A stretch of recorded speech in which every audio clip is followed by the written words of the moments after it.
है मोहब्बत लाल। ये मोहब्बत लाल कहाँ चल गई?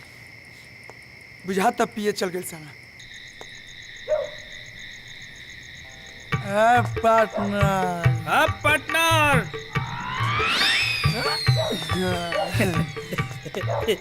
एरिया में सबसे अमीर आदमी कौन पार्टनर? तू पार्टनर। और ये दुनिया में सबसे ज्यादा मेहरारू के मर्द और बच्चे के बाप कौन पार्टनर? तू पार्टनर। रिश्ते में तो हम तुम्हारे बाप लगते हैं। नाम है शहंशाह। ये अमिताभ बच्चन को डायलॉग सिखाने वाला कौन?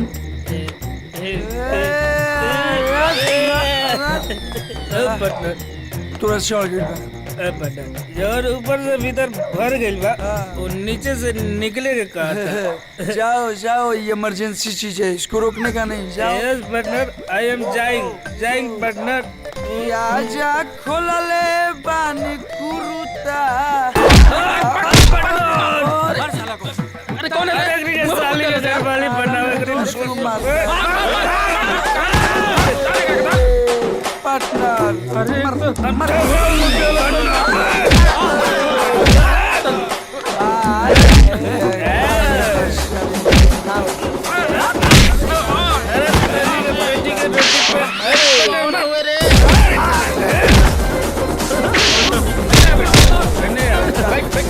खाए शिवरी कोई खाई बो ना ना ना ना ना पार्टनर नहीं अपन खाइए कोई नहीं मर।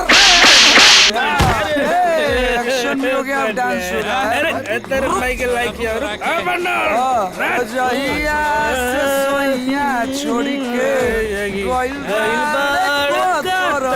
डांस देखो तरस हमरा के मरबे, हमरा के पेशाब जो जो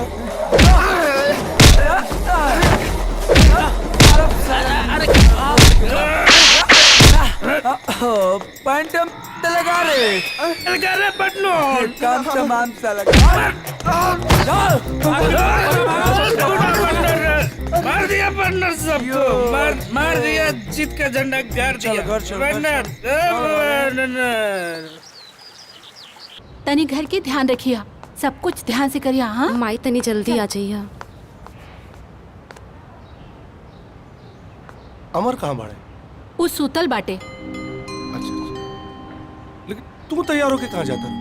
उ झनपटिया काकी कहिया से बुलावता नहीं, तब हम सोचनी कि रउआ शहर जाता नहीं, तब हमहू के ले चलती। चल।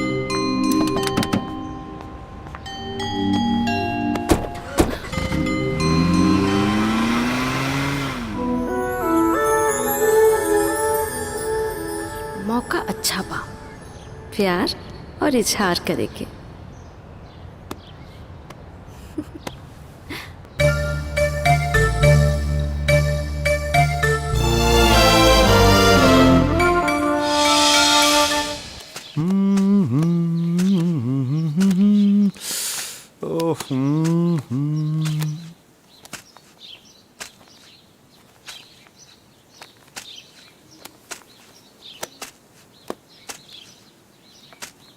जब भगवानों जी लोग इंतजार करत रहले तो हम इंतजार करत आनी, तो कौन गुनाह करत आनी?